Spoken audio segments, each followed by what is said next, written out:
un motivo de enorme alegría estar dándoles la bienvenida en esta maravillosa sala del Teatro Solís, que ha sido testigo desde hace casi 170 años de eventos memorables, y vaya si esta es una velada memorable en la cual vamos a darle un abrazo simbólico todos a la querida Isabel Allende. Isabel Allende es la escritora latinoamericana más vendida y más leída y más querida en todo el mundo, con más de 80 millones de libros vendidos. Y bueno, Uruguay no es la excepción. Aquí desde hace décadas, lectoras y lectores encuentran en sus páginas consuelo, alegría, inspiración. Se sienten reconfortados con sus libros y por eso cada uno de sus libros es un tremendo éxito. Y por eso estamos aquí hoy. Hace 14 años que Isabel no nos visitaba, así que esta es una instancia celebratoria. Y bueno, esta también es una fiesta de la palabra, es un encuentro entre la literatura y la vida. Por eso le hemos pedido a la querida amiga, profesora de literatura, comunicadora, Blanca Rodríguez, que nos haga el enorme honor de acompañar a Isabel en esta charla que da comienzo a partir de ahora. Así que les pido un enorme aplauso para Isabel Allende.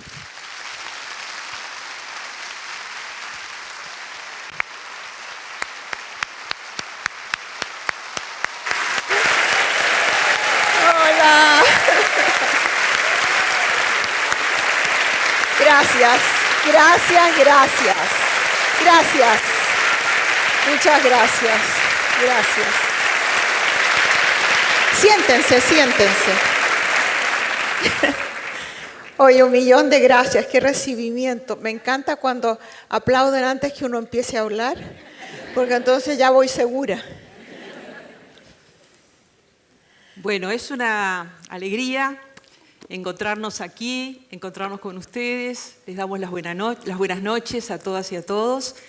Además han llenado esta sala, Isabel, hasta allá arriba, si puedes ver. Ya veo, es impresionante. Impresionante, sí, allá están saludando desde allá arriba, gracias. Mi marido debería estar aquí porque no cree cuando le cuento. ¿No te cree? No me cree nada. Pero tampoco mi hijo me cree, creen que soy una mentirosa compulsiva. Decime, ¿tu marido y tu hijo te leen? ¿Te leen antes de que...? No, no me leen, ¿cómo se te ocurre? Bueno, por eso nos visita, por eso viene, porque sabe que acá están sus lectores, acá y en todo el mundo, ¿verdad? Porque cuando empezamos a ver lo que es la trayectoria de Isabel, la cantidad de libros publicados, más de 40, la cantidad de idiomas a los que se han traducido, más de 40, millones de ediciones en el mundo entero, más de 80, o sea que realmente estamos hablando con una escritora. Se te va la voz, Blanquita. Sí, de a rato se va. Yo te dije que estos micrófonos son pésimos. Yo prefiero los micrófonos fálicos, esos que uno sujeta aquí, esos nunca fallan.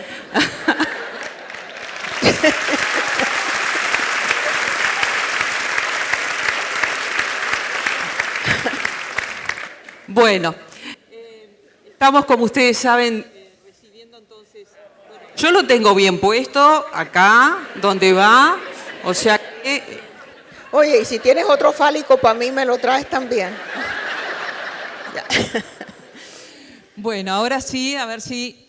Sí, ahora me escuchan, ¿verdad? Sí. Bueno, capaz que estoy más acostumbrada a esto. Del viejo oficio. Les decía que estamos teniendo entonces esta noche la posibilidad de conversar con Isabel Allende, que lleva sobre su espalda casi como el caracol su casa de libros a cuestas, porque ella ha publicado su última novela, Mi nombre es Emilia del Valle, pero la gente le habla de todos sus libros, ¿no? La gente se acerca a saludarla y le dice, ay, porque yo leí La casa de los espíritus, porque yo leí Inés del alma mía, porque... Entonces, yo leí Afrodita. Y claro, entonces es como que... Y ella de cada uno de sus libros recuerda algo, obviamente, y la gente también. No recuerdo nada. No. Pero, ¿cómo que no? ¿De La casa de los espíritus no te acuerdas? Bueno, La casa de los espíritus porque van a hacer una miniserie. Pero, por ejemplo, el traductor de Rumania me llama porque está traduciendo un libro que escribí hace 10 años y yo no creo que yo lo haya escrito, porque no me acuerdo de nada.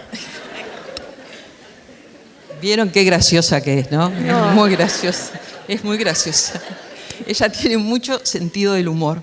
Y tuve el gusto de entrevistar a Isabel hace como 15 años en Santiago de Chile, cuando ella presentó Inés del Alma Mía, que me va a decir que no se acuerda de nada, pero se va a acordar a medida que empecemos a conversar, porque esta novela de Emilia tiene mucho que a uno lo retrotrae a Inés del Alma Mía. Pero hace 11 años que estuvo en Uruguay y te cuento, Isabel, que se pusieron las invitaciones a disponibilidad para el público y no llegaron a estar 10 minutos, ¿no? La gente quería escucharte. Oye, se los agradezco con toda el alma. Yo sé que es un esfuerzo llegar hasta aquí, un esfuerzo conseguir la entrada y todo, y me emociona mucho que quieran verme. Me da un poco de cosa porque se van a llevar un chasco. Sí. Y lo primero que quiero preguntarte, Isabel, es ¿cómo es tu vínculo con Uruguay, con nuestras cosas, con nuestra cultura, con nuestra literatura? Mira, Uruguay es como el libro que yo escribí, Mi País Inventado, que era Chile de antes. Era el Chile que yo amaba, el Chile que se parece al Uruguay de ahora. Entonces, y tengo vínculos también sentimentales, porque después del golpe militar, nosotros, mi marido, mis hijos y yo nos fuimos de Chile. Y mi suegra, que vivía al lado de mi casa y que adoraba a los niños, se murió de pena, es la verdad. Se enfermó y su hija se la trajo al Uruguay porque la hija vivía aquí. Y se murió aquí. Y yo vine a estar con ella y se me murió en los brazos la Granny. Y la enterraron en un cementerio pequeño, un cementerio inglés creo que era, debajo de una mata de jazmín. Su marido había estado con ella toda la vida. No eran muy viejos tampoco. Y cuando volvimos a la casa, la hija, Patty, dijo, bueno, voy a servir una taza de té. Y puso el té en la mesa y llamó a su papá y le dijo, papá, venga a tomar té. No, le dijo, tenemos que esperar a la Granny.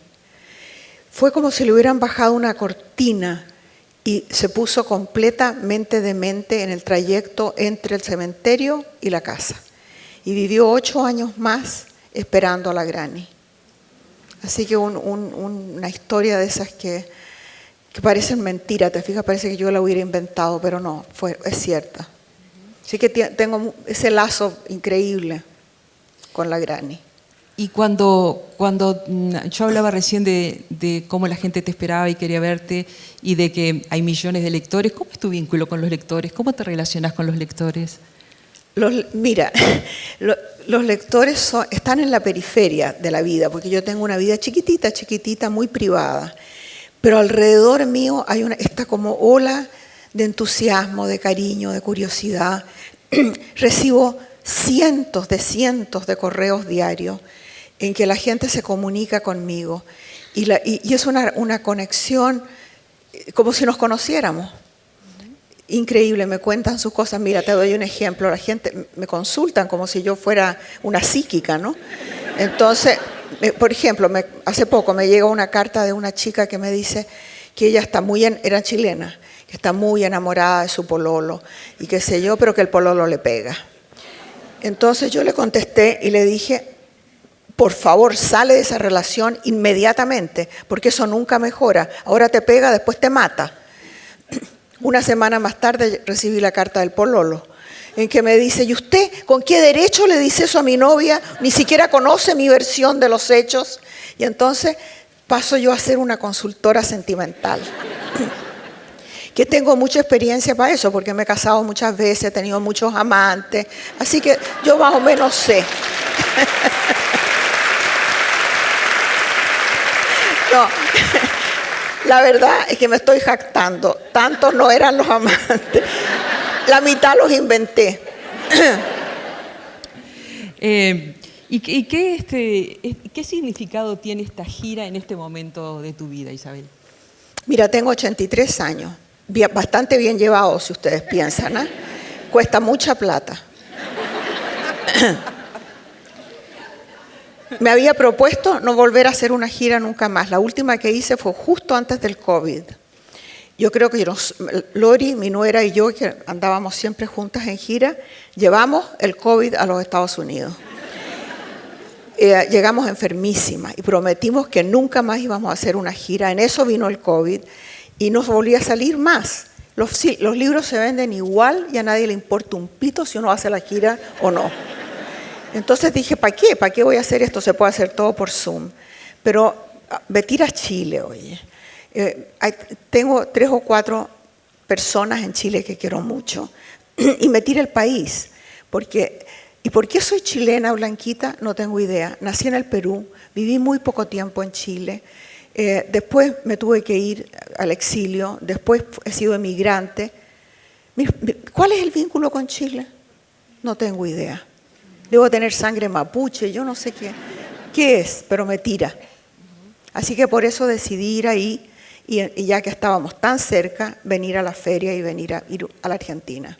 Porque además estamos inaugurando la Feria Sí, del la Libro Feria con del esta Libro. actividad con Isabel Allende, que es bueno, un privilegio para todo el país, ¿no? Y mencionabas ahora esa vida casi nómade que has tenido, incluso de madre joven, con tus hijos, ¿no? Por el mundo. Y tu lugar en el mundo es ahora Sausalito, San Rafael, California, y uno se pregunta, pensando en esa vida, ¿hasta cuándo? Bueno, ahora con Trump, no sé, porque me van a echar, a mí me van a deportar, tarde o temprano. Entonces, pero mira, estoy casada con un gringo que no habla español. Se educó en los jesuitas, así que habla latín. ¿Para lo que sirve el latín? Para nada. Y entonces, ¿qué hago yo con él en Chile, dime tú? Que no conoce a nadie y no habla castellano. No habla español. No. Y además, es un anciano difícil de trasladar, te voy a decir. Así que, no sé, oye, no creas que mis posibilidades son muchas, mis alternativas. Pero la cosa está muy fea ya, muy fea. Uno se pregunta hasta cuándo y se pregunta, Isabel, ¿qué tiene que pasar viendo todo lo que está pasando? Porque estás en un país que es centro del mundo, que es el que nos está generando una gran incertidumbre en este momento desde todo punto de vista. Tú estás allí viviendo esta realidad. A este hombre lo votó la gente, como ha votado a otros a lo largo de la historia que han tenido una peripecia muy difícil para la gente. ¿Qué avisoras tú que puede pasar allá? No hay un precedente para esto, así que no sé. Estados Unidos tenía una tremenda confianza en sus instituciones, que era una democracia sólida, y se está viendo que no lo es en absoluto, y en pocos meses han desmantelado todo aquello que podía controlar o balancear el poder del Ejecutivo. Y mediante decretos ha cambiado todo. Hay censura de prensa, hay militares enmascarados en la calle, están deportando gente. La Corte Suprema ha autorizado que se puede detener y pedirle los documentos a la gente por el color, por la etnia. O sea, si tú te ves mexicano, te pueden detener en la calle y pedirte tus documentos. Y si no tienes un documento legal, te deportan, te detienen y te deportan. Además, te deportan a países que ni siquiera son los tuyos. Separan a la familia. Es una situación muy dura. Y hay una especie de parálisis. Está la gente como espantada y no hay reacción. Yo no veo una resistencia organizada. El Partido Demócrata está como hipnotizado, porque ha sido una avalancha de decretos que han cambiado completamente la fisonomía del país. Y en un gobierno autoritario, ¿cómo funciona esto? Primero que nada, separando a la gente, nosotros y ellos. La idea de que el otro es enemigo. Si no piensa como tú, no cree como tú, no practica la misma religión, no tiene tu color, es enemigo. Se establece una relación de odio, de desconfianza, y después empieza el terror. Entonces, ya hay gente en Estados Unidos que habla de una guerra civil. Fíjate que hay más armas en Estados Unidos que ciudadanos, lo que significa que hay gente que tiene verdaderos arsenales en sus casas. Entonces, hay un clima de violencia latente que a mí me parece súper peligroso. Además está lo que pasa, los americanos no tienen la menor idea lo que es un gobierno autoritario. Nosotros aquí todos lo sabemos. Sabemos muy bien lo que hay que tratar de evitar y cómo hay que defender la democracia. Y ellos se la están farreando. Tú además has tenido la suerte de vivir realmente toda esa historia que ha pasado por por América Latina y por Estados Unidos. Estaba pensando en Obama poniéndote la medalla de la libertad, ese presidente que llega por primera vez, un hombre negro a la Casa Blanca. Para las mujeres no ha habido suerte, pero fue realmente todo un cimbronazo eso, ¿no? Eso fue fantástico, pero además conmocionó al mundo. Obama fue celebrado en Europa, en todas partes, porque era además un personaje muy simpático y muy inteligente. Pero lo que dice mucha gente es que porque eligieron a Obama, porque Obama ocupó la Casa Blanca, empezó el odio, el racismo más brutal en Estados Unidos. O sea, la reacción fue tremendamente brutal de parte de la gente. Ahora esto que llaman ahora el nacionalismo blanco cristiano. Eso es para temer. Cuando se mete la religión, eso es para temerlo. Sos una escritora muy disciplinada que tiene un día para comenzar a escribir. Es que no tengo más vida que eso.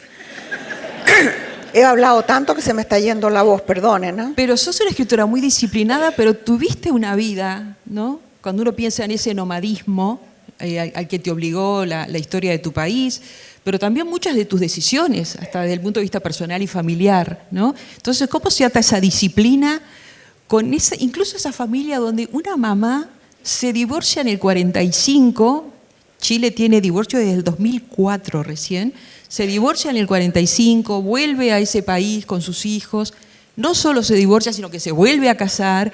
¿Cómo viviste todo eso y cómo se ata esto? Porque no debe haber sido fácil para tu madre, supongo, todo eso. ¿Cómo se ata todo esto con tu disciplina férrea para trabajar? Medio complicada la pregunta. Te voy a contestar la primera parte primero, lo de mi mamá. Mi madre se casó muy joven con el hombre equivocado, que era mi padre, y él era diplomático, se fueron para el Perú. Mi mamá tuvo una guagua, un bebé cada 11 meses. En 3 años tuvo 3 niños. Y antes que naciera el último, mi padre se fue. Y mi madre se volvió a Chile con 3 niños, 2 en pañales y yo que no tenía ni 3 años. A la casa de mi abuelo, que la acogió, por supuesto. Pero mi mamá era joven, no podía trabajar, siempre muy enfermiza también porque era chacosa, asustada y además rechazada por la sociedad, porque las mujeres no se separaban entonces, las mujeres aguantaban hasta el final.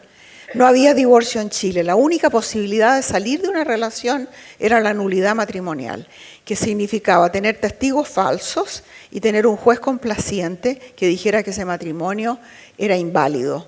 Y eso costaba dinero. Mi abuelo lo pagó y consiguió que mi padre le diera la nulidad a mi mamá con la condición que puso mi padre de no tener que volver a ver a ninguno de los hijos.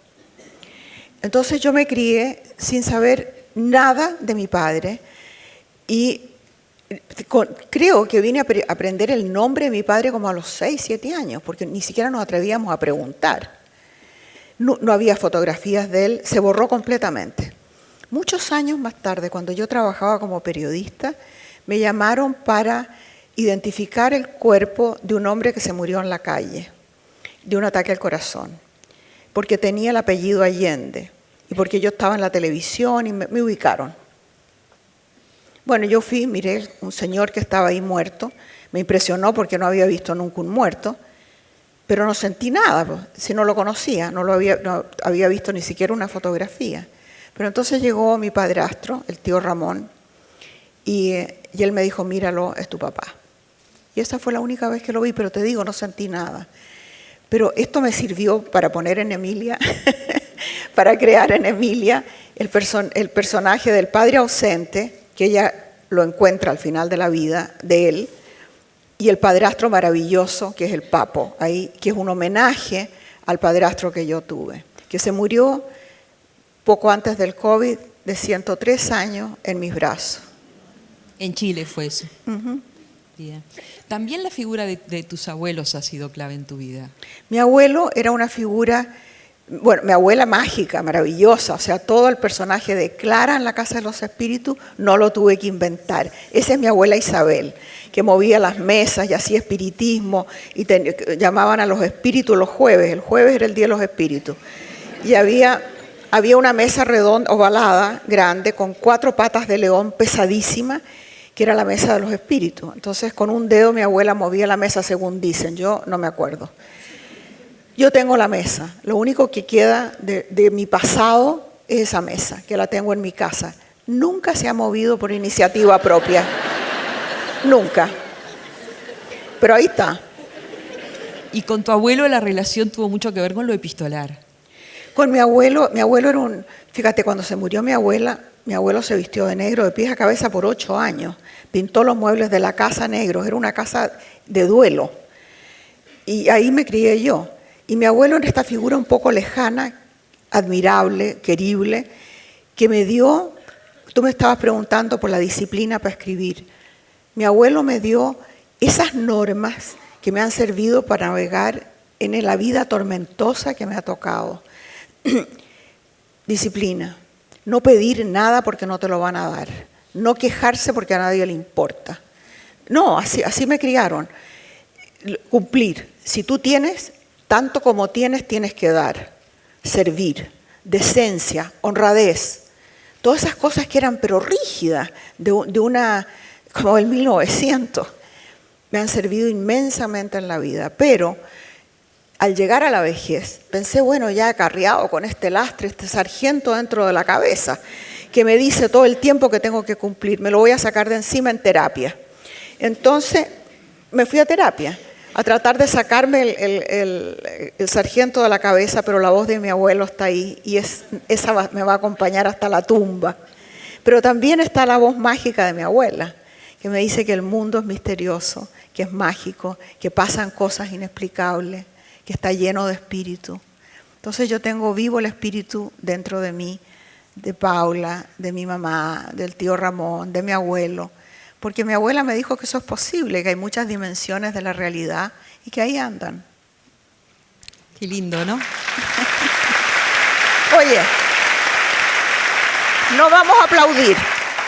Nada de aplaudir porque interrumpen. Ya. Tú recién hiciste una referencia a la vejez. En esta etapa de tantos sismos, uno de los sismos que se ha puesto como en boga es el edadismo, ¿no?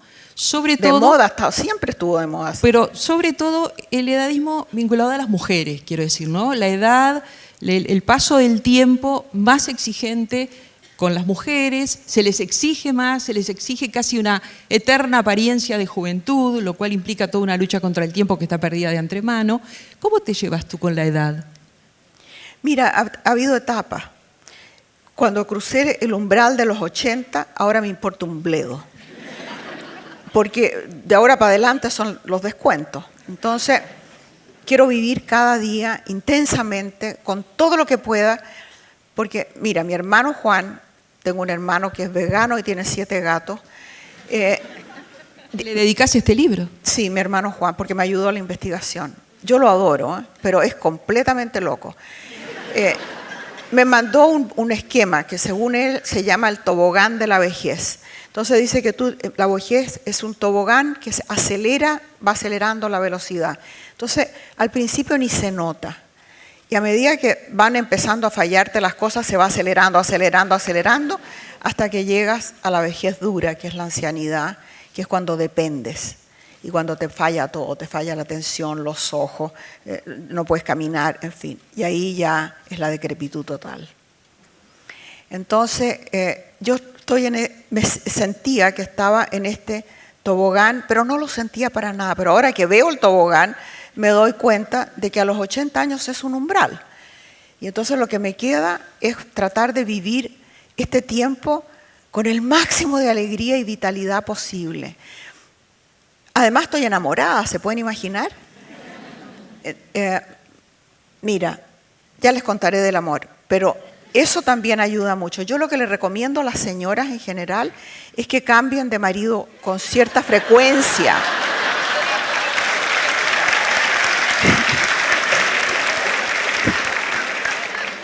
Eso ayuda mucho.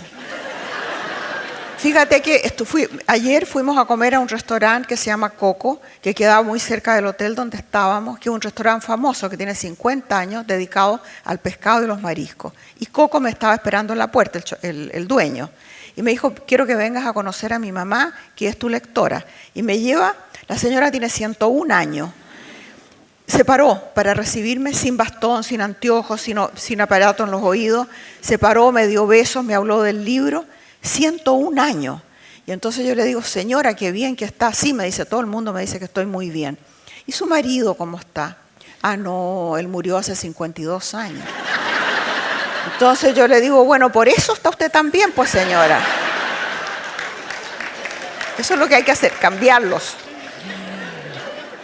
Hablemos un poquito ahora de la novela, y en estas novelas, como en tantas tuyas, mucho de tu vida, mucho de personajes que han rodeado tu vida y que han estado allí presentes. Empecemos por decir que Emilia del Valle pertenece a una saga, Los del Valle, que es para nosotros conocida porque forma parte del universo literario de Isabel Allende. Y aquí es parte de una historia que ocurre en Chile, de una guerra civil, en el año 1891. ¿Por qué ese escenario te atrajo? Porque, mira, Blanquita, hay muchos paralelos entre lo que pasó en ese momento y lo que pasó 80 años más tarde, en el 73, que fue lo que yo viví. Y como me encanta escribir novelas históricas, porque la investigación te da la mitad del libro, se trabaja mucho menos. Se investiga mucho, pero se trabaja menos. Y me puse a investigar esta guerra civil porque el presidente, en las dos oportunidades hubo un presidente progresista, Balmaceda en el 91 y Allende en el 70, que quisieron incorporar al pueblo y hacer reformas importantes en el país dentro del marco de la Constitución y lo que entonces se llamaba la República y después se llamó la democracia. Y en ambos casos contaron con una tremenda oposición de la gente que tenía el poder económico sobre todo. Hubo intervención de países extranjeros, en el primer caso de Gran Bretaña y los Estados Unidos por las minas del norte, y en el segundo caso de la CIA en el contexto de la Guerra Fría. En el primero intervinieron las Fuerzas Armadas, se dividieron, el ejército se fue con el gobierno y la oposición, y la Marina con la oposición. La Marina es muy poderosa en Chile. Y el resultado fue una guerra civil en el cual en 4 meses y medio murieron más chilenos que en los 4 años de la guerra del Pacífico contra el Perú y Bolivia. Fue una guerra brutal, sangrienta, que se mataron entre hermanos. Y en 1973 el ejército, también Allende se encontró con una oposición feroz y el ejército no se dividió, el resultado fue un golpe militar y una dictadura de 17 años. Y en las dos oportunidades el presidente prefirió suicidarse antes que rendirse. Entonces son tan fuertes los paralelos que me interesaba ver de dónde, qué había pasado entonces. Además es una época muy linda porque es el fin del 1800, cuando tantas cosas están cambiando en el mundo. Bien, y a su vez Emilia, que es el personaje central, Emilia del Valle, es hija de una novicia, podría llamarse una pobre así, monja seducida. Irlandesa. Por un chileno patricio, o del patriciado venido a menos, ¿no? Sí, un chileno malvado. No, ni malvado, el pobre tonto nomás. Es hija de esa relación, pero además le interesa escribir, le interesa estudiar, le interesa escribir, se hace periodista, quiere trabajar, quiere ayudar en su casa, se consigue un trabajo, firma con un seudónimo los artículos porque para escribir una mujer era algo que no estaba bien visto ni aceptado por los medios. Es una mujer emprendedora, cruza el mundo para venirse desde allí a Chile. ¿Emilia es Isabel? No, para nada. Emilia, primero tiene 25 años y las piernas largas, no soy yo para nada. Se me cayó esta cuestión. Bueno, no, lo que pasa es que sin darme cuenta, al ir construyendo el personaje, le fui pasando algunas cosas que son experiencias mías. ¿De qué escribe uno? De la experiencia personal, de la memoria, de lo que oye de otra gente, también de la investigación. Pero uno escribe, por lo menos yo, de lo que me importa y de lo que conozco. Entonces, darle a Emilia, mira, quería contar la guerra civil con una voz neutra, que no fuera de ninguno de los dos partidos. Entonces dije, tiene que venir de afuera, tiene que ser un extranjero. Podría venir de Gran Bretaña o de Estados Unidos porque tenían intereses en Chile. Bueno, no sé nada de Gran Bretaña, pero vivo en California. Entonces, hagamos que venga alguien de California. Y yo quiero una voz femenina, porque a mí me interesan las voces marginales, no la voz de la autoridad, la voz oficial. Entonces, dije, una periodista. Bueno, me puse a investigar y resulta que no había periodistas, había mujeres periodistas que hacían, qué sé yo, los arreglos florales, la parte social, unas latas. Pero no les daban cabida en el reportaje, en lo que importaba. Hubo algunas que lo hicieron con seudónimo masculino. Entonces, perfecto, ella se busca un seudónimo masculino y entonces publica como periodista. Y después, cuando viene la guerra civil, a ella le interesa ir a Chile porque sabe que tiene un padre biológico en Chile y las raíces la tiran, la curiosidad. Pero ella, la monja seducida, la pobre monja seducida, ha vivido toda su vida con un rencor, un reconcomio terrible contra el hombre que la sedujo y la abandonó. Y además ella cree que él era rico y que su hija tiene derecho a una herencia. Lo tiene metido en la cabeza. Y se lo mete a la hija también. A la hija no le importa nada. Entonces, Emilia va también por la mamá, porque la mamá dice, busque a su padre y le entrega esta carta. Y escribe una carta llena de odio, de reconcomio, de pidiéndole cosas, exigiéndole, maldiciéndolo, etc. Y Emilia lee la carta. Y cuando encuentra a su padre, ahí me planteé, Blanquita, ¿qué habría hecho yo? Porque, claro, en ese sentido, esa era yo. Te fijas que en algún momento me encontré frente a un padre que nunca quiso verme, ni nada. Entonces dije, bueno, si yo me hubiera encontrado con mi padre arrogante, despreciativo, que no tiene ningún interés en mí, seguramente no le habría tenido ninguna simpatía, tal vez me habría sentido muy herida, muy ofendida. Pero ella encuentra un padre que está enfermo, escondido, asustado, aterrorizado de la muerte, y que además hay un cura de mierda que le mete la idea del infierno. Entonces le está todo el tiempo describiendo las torturas del infierno. Así que imagínate este pobre enfermo. Entonces ella encuentra a un hombre atormentado, torturado. ¿Y qué siente? Compasión. ¿Qué otra cosa podía sentir? Entonces se le abre el corazón y se da cuenta que ese reconcomio de la madre no es el de ella. Y no le entrega la carta, destruye la carta. Entonces pensé mucho esa escena, la di vuelta muchas veces. Estas mujeres son muy fuertes, ¿no? Son muy autónomas, son muy apasionadas. Hay un momento en que Emilia dice, el corazón se burla de la prudencia y hace lo que le da la gana, cuando piensa en ese primer apasionamiento que tiene ella, ¿no? En ese primer enamoramiento. Molly, la madre, por ejemplo, empieza a hacer pan porque también tiene que ganarse la vida, pero quiere ser autónoma, es decir, claro, se autogestionan la vida. Es decir, son mujeres que se hacen a sí mismas. Los hombres son como menos pragmáticos. ¿Cómo? No te entiendo. En tus novelas. Acá hay un padrastro, pero deja que las mujeres decidan, o sea, su hija se va. Un padrastro delicioso, como el tuyo. El padrastro es un intelectual, es un soñador. El chileno Patricio se desentiende de todo y vive una vida voluble totalmente. Pero sabes que cuando planeo una novela, que no las planeo tampoco, sino que empiezo a escribir y veamos qué pasa, por el camino se va armando, a mí me interesan las voces inusuales. Me costaría mucho escribir una novela sobre gente común y corriente. El tío Ramón decía que él no estaba en ninguno de mis libros. No, pues tenía mucho sentido común. La gente con sentido común no sirve para una novela. Los que te sirven son los que hacen leceras, los que hacen tonterías, los que corren riesgo, se caen y se vuelven a levantar. La gente que le va mal. Si no hay tragedia, y no hay drama, y no hay dolor, no hay novela. Yo asisto con frecuencia a una conferencia de escritores de viaje.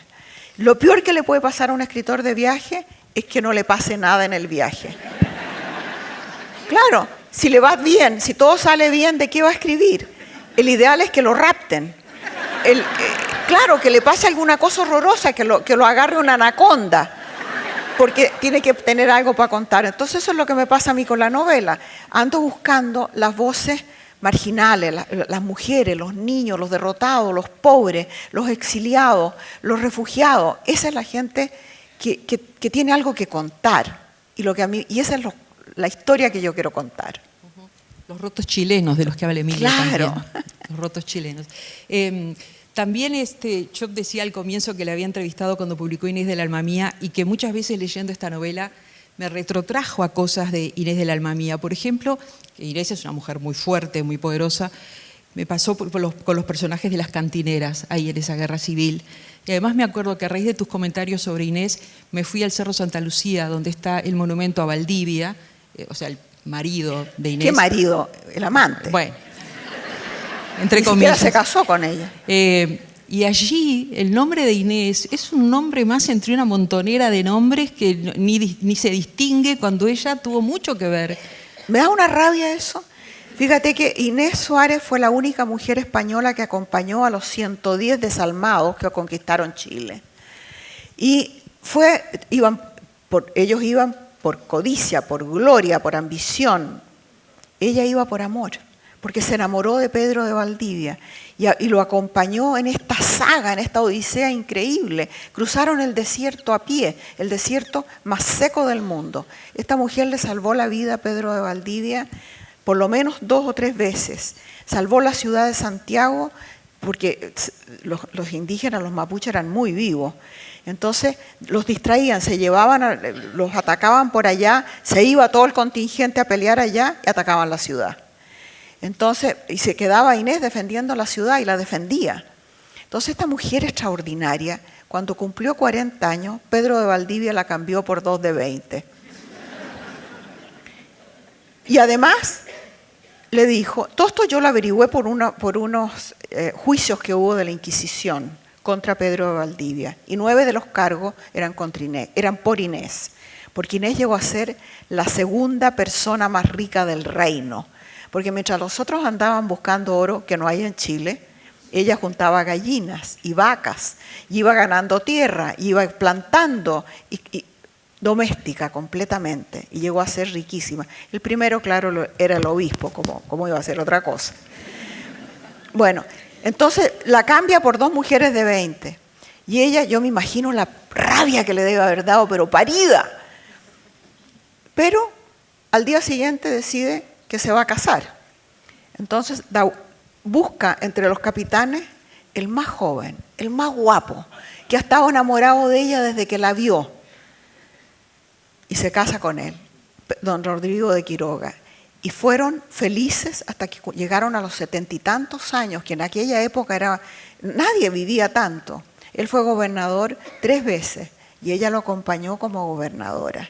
Y el otro, Pedro de Valdivia, se lo comieron los indígenas. Eso se llama karma.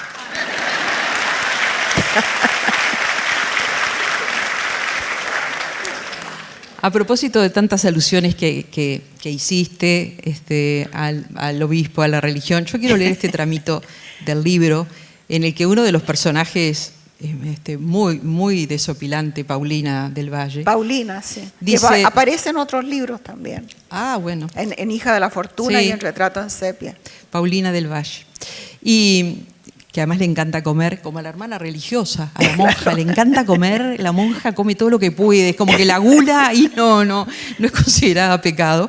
Pero acá, frente a su familiar muerto, dice, pobrecito, has pagado todas tus faltas en vida y tienes crédito en el cielo. Yo te he querido siempre a pesar de las truhanerías que has cometido, o tal vez justamente por ellas. Eras mi pariente más divertido antes de que te agarrara el vicio de la confesión y te echara a perder la alegría. No le hagas caso al padre Restrepo, no está aquí para mandarle clientes a Satanás.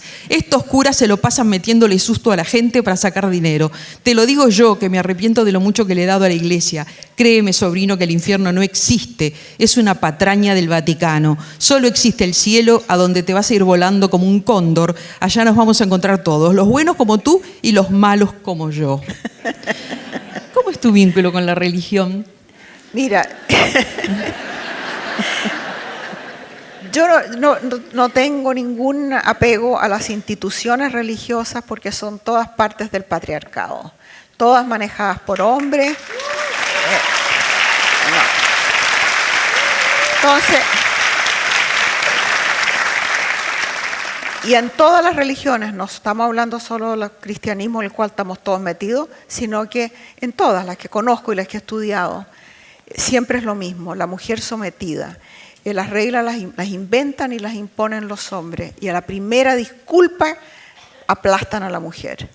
Entonces, ¿por qué voy a pertenecer a un club que me trata así? No. Entonces, mi relación con la espiritualidad es diferente, no necesito pasar por la iglesia. Además, le tengo terror a los curas. Terror. Viviste en una sociedad donde tenía mucho poder la iglesia. Mucho sobre todo poder, la iglesia o sea, católica. todavía la iglesia, pero en Chile no hubo divorcio, fíjate, hasta el año 2004 por la iglesia. O sea, fue el último país del mundo que llegó a tener divorcio. Y ha habido muchos escándalos también con curas pedófilos y con todo eso, escándalos que la iglesia ha tapado, pero es que no se puede hablar solamente de lo malo. Hay que pensar que por algo existen las religiones. Existen porque la humanidad ha mirado siempre hacia lo divino, buscando explicación, buscando apoyo, buscando algo que te sostenga. Y la fe te da eso, ¿te fijas? Primero, te ayuda en el terror a la muerte y te ayuda en la vida, pero además te da comunidad. Uno pertenece a un grupo que piensa igual y siente igual. Y eso a mí me da una tremenda envidia, porque yo no pertenezco a eso.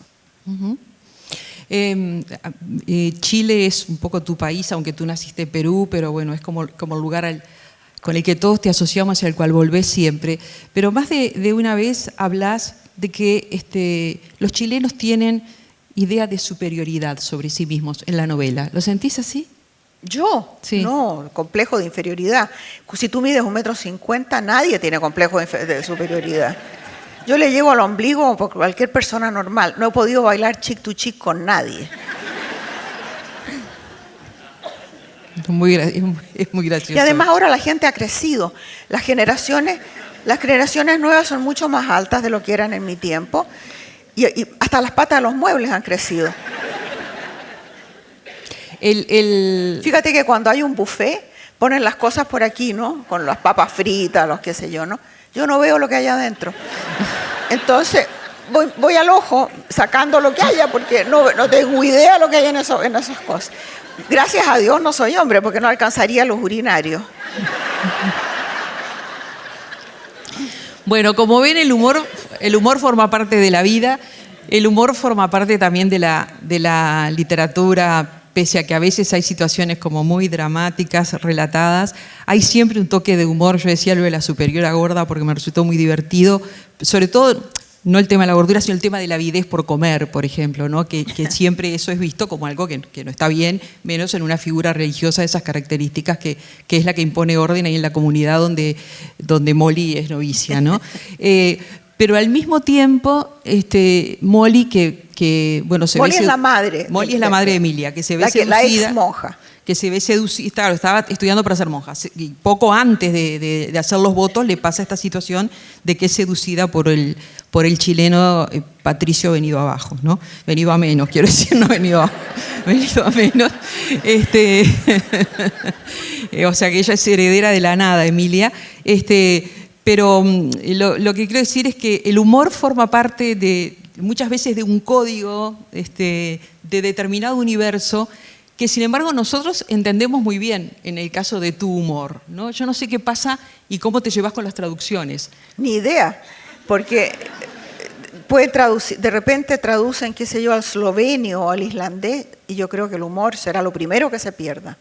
Se pierde la ironía, claro. A veces yo reviso la traducción al inglés y otro idioma, mira, la lengua es como la sangre, es tan personal, es tan propio de una cultura, de un tiempo, de un país, que hay cosas que son intraducibles.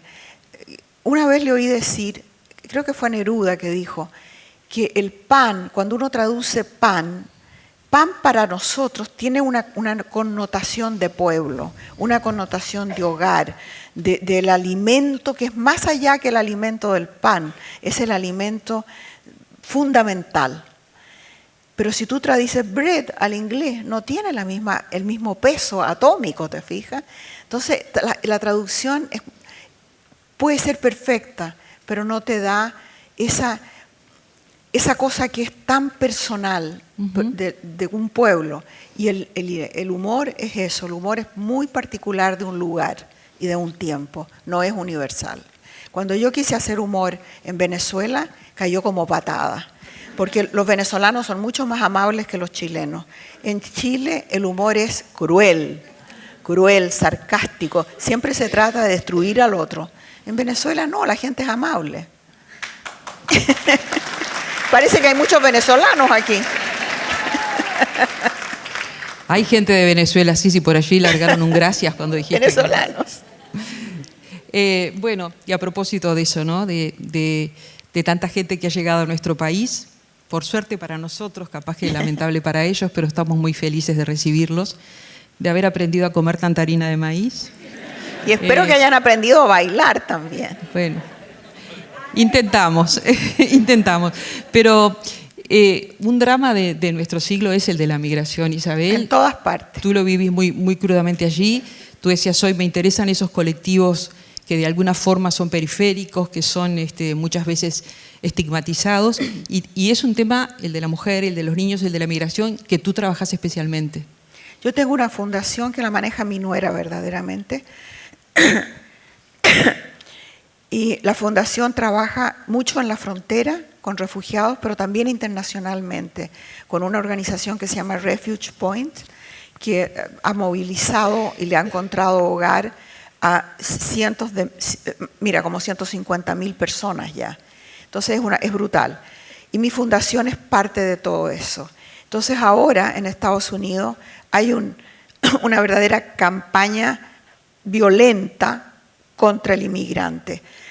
Perdonen, lo culpan al inmigrante de los problemas locales que no culpan a los billonarios, sino que al inmigrante.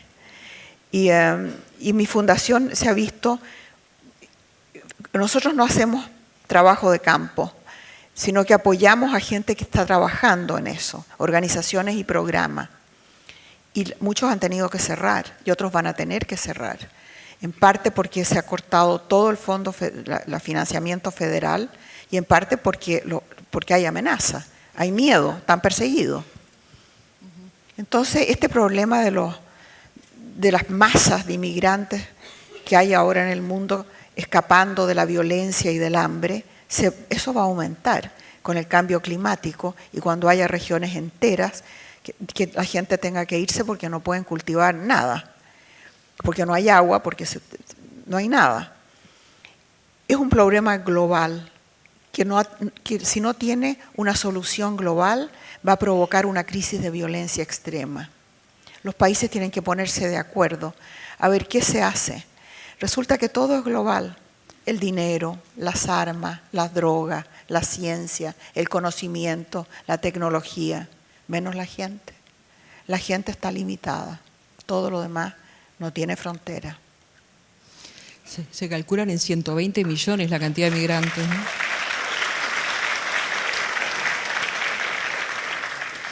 Vamos sobre el final, a darle espacio a algunas preguntas que han ido llegando de las personas que nos acompañan hoy. Antes te quería preguntar, porque me parece que es un tema que nos cuestionamos todos. ¿Te gustaron las películas que se hicieron sobre tus libros? Sí. Mira, la película de La Casa de los Espíritus se estrenó en 1995 y en aquella época cualquier película comercial tenía que ser en inglés y con estrellas del cine que la gente reconociera, porque si no, era muy difícil venderla internacionalmente.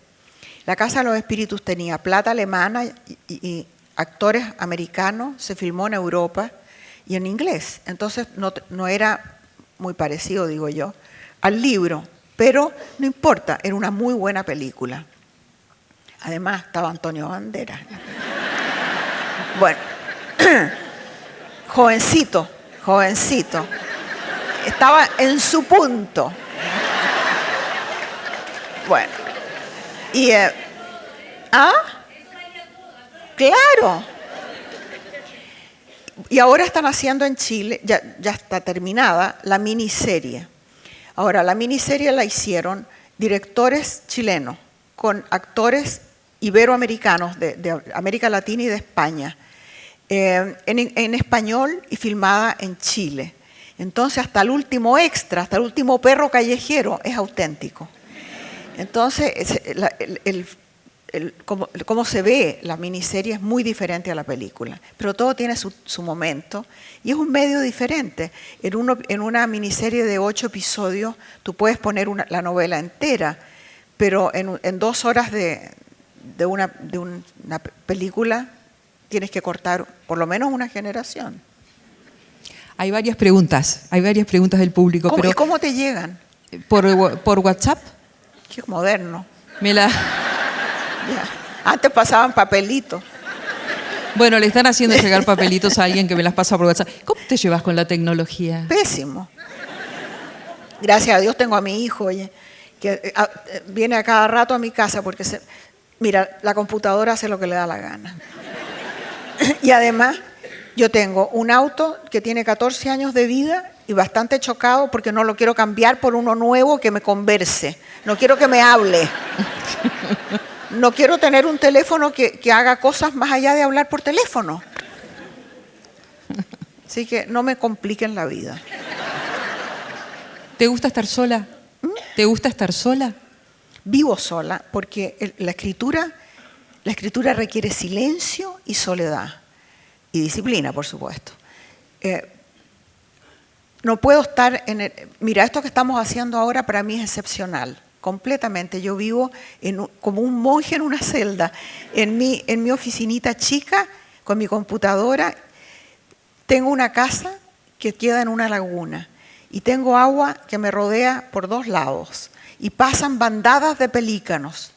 Yo ni los veo, porque estoy así en la computadora, así que podría estar en un baño, da lo mismo. ¿Y cuándo ves a los perros? Bueno, los perros viven conmigo, encima de mí. Bueno, la perra se me murió, la Dulce.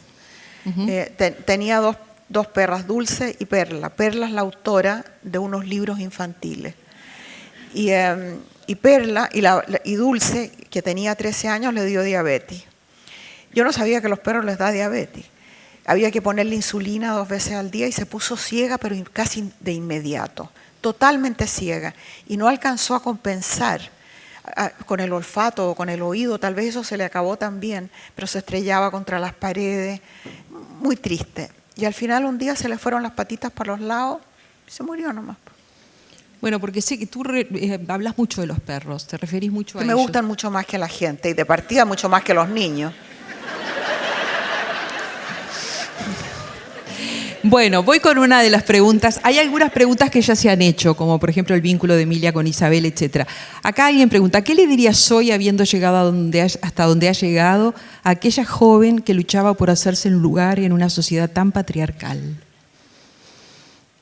¿Qué le diría ¿Qué le dirías tú hoy, que has llegado hasta el lugar que has llegado, a aquella joven que luchaba por hacerse un lugar? Bueno, le diría que haga más ruido y que no se apure tanto, porque hay tiempo.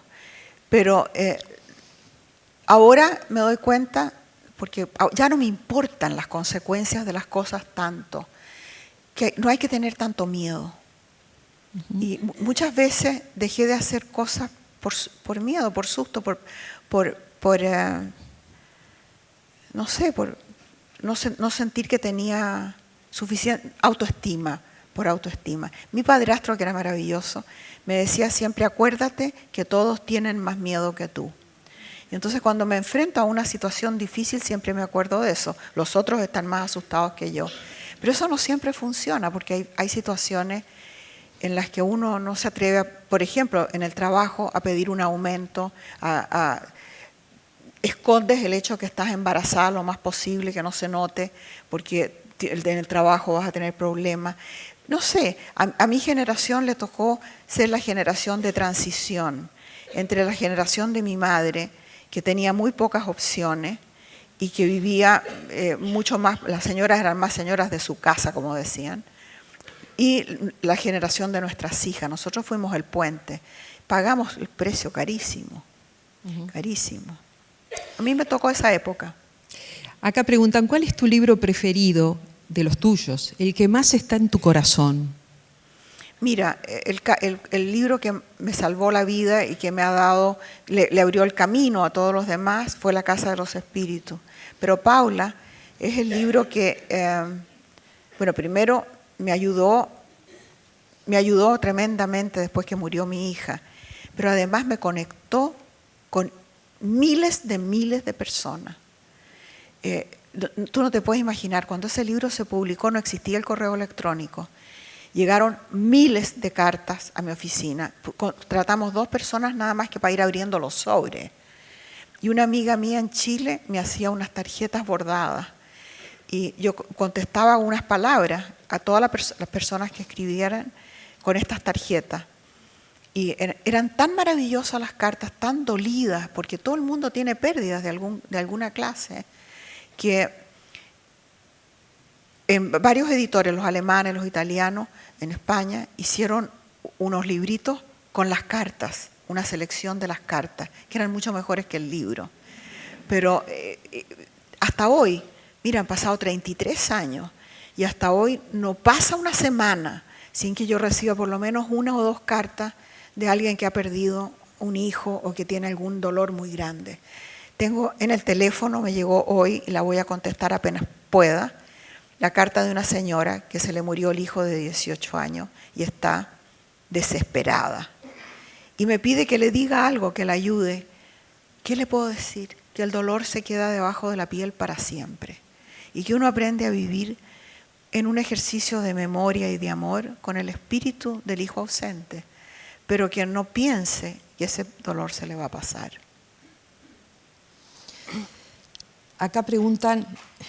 Sí.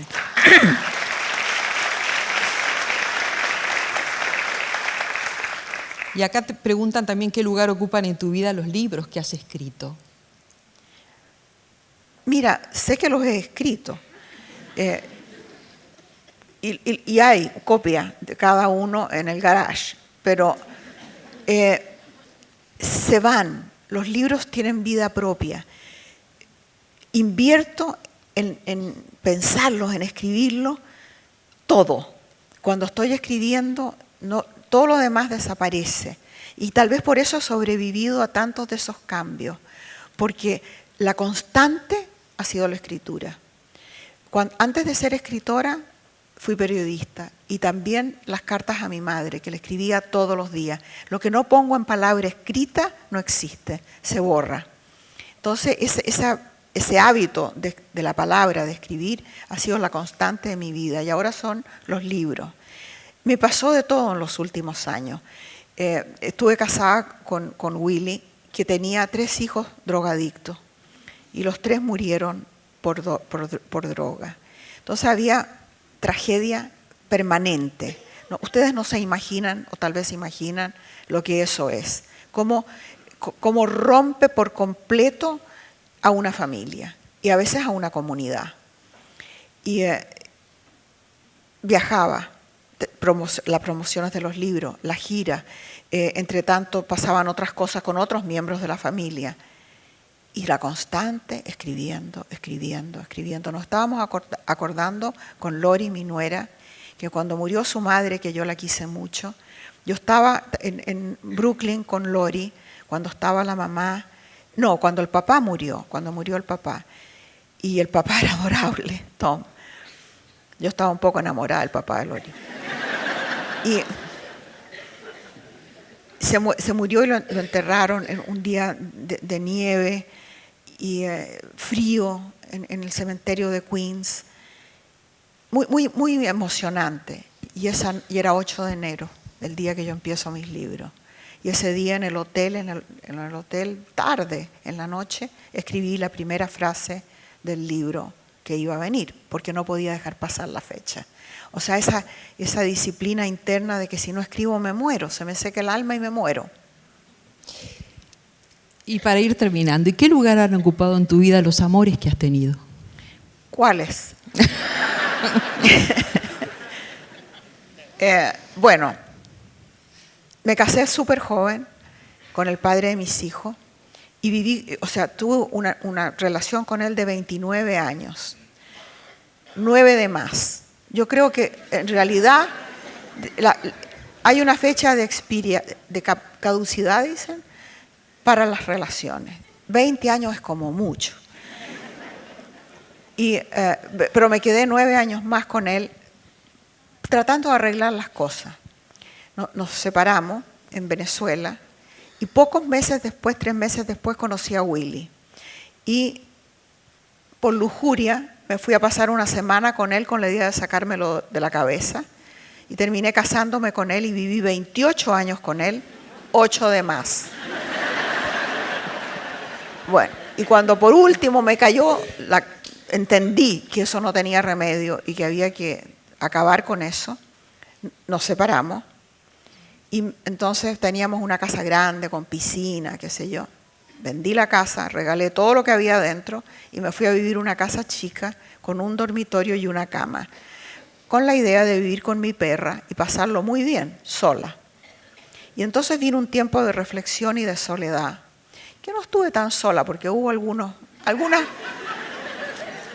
acostaditas por aquí y por allá. No muchas porque hay que pensar que yo tenía 74 años.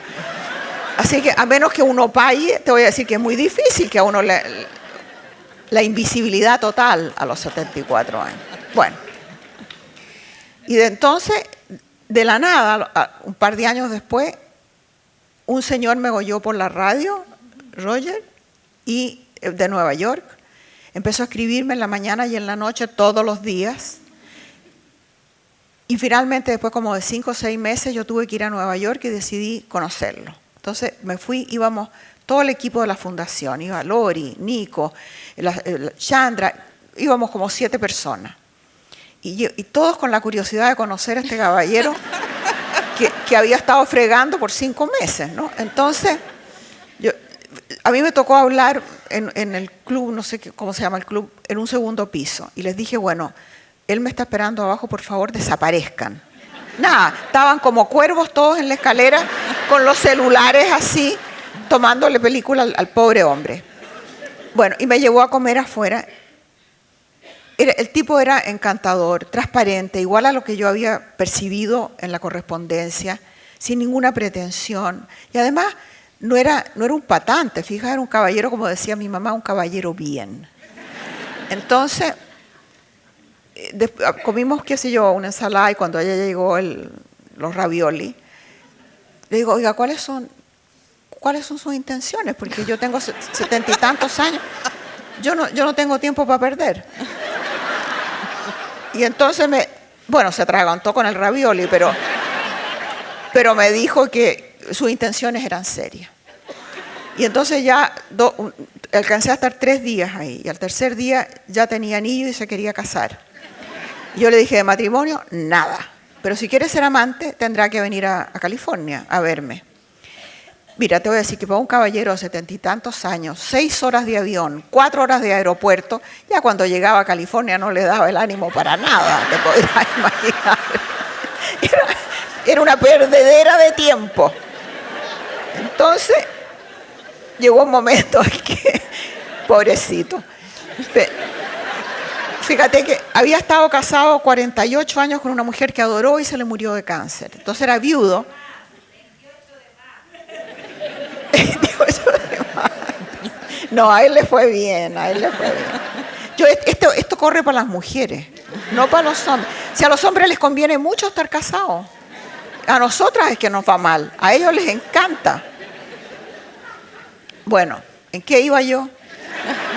Ya me perdí. En que bueno, vivía en una casa grande donde cuando yo visité la casa no se había movido nada desde que se murió Grace. El rosario estaba en la mesa de noche, sus cosméticos en el baño, sus remedios por todas partes, su ropa colgada en el closet.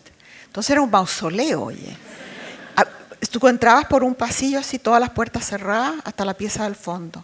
Una casa que no se usaba. Entonces, bueno, él me dijo, llegó un momento que me daban ganas de prenderle un fósforo y quemar todo. Pero vendió la casa rápidamente, regaló también todo y se vino a California con 2 bicicletas, su ropa, que rápidamente me tuve que deshacer de ella porque estaba pasada de moda. Y una colección de vasos. Yo le dije que yo tenía vasos.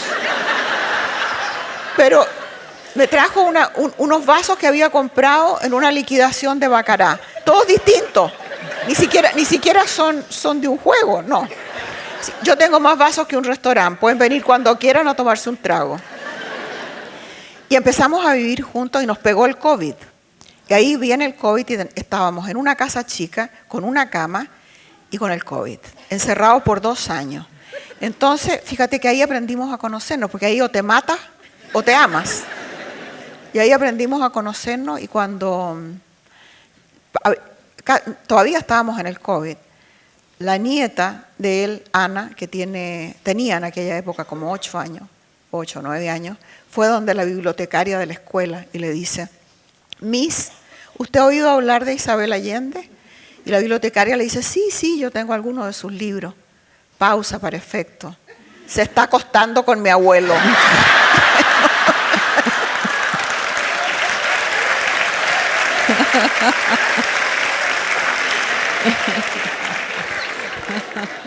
Bueno, Roger, que es muy formal, dijo: ya, se acabó. Ahora hay que casarse.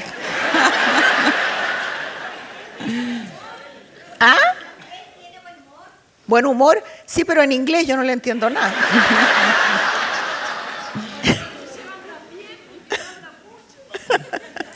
Bien, yo creo que llegó el momento de agradecerle. Perdón, tenemos que ir terminando porque también tenemos comprometida la sala. Tenemos que ir terminando. Yo creo que ha sido un precioso rato el que nos regaló Isabel. Oye, 1.000.000 de gracias. Gracias. Gracias a todos. Gracias.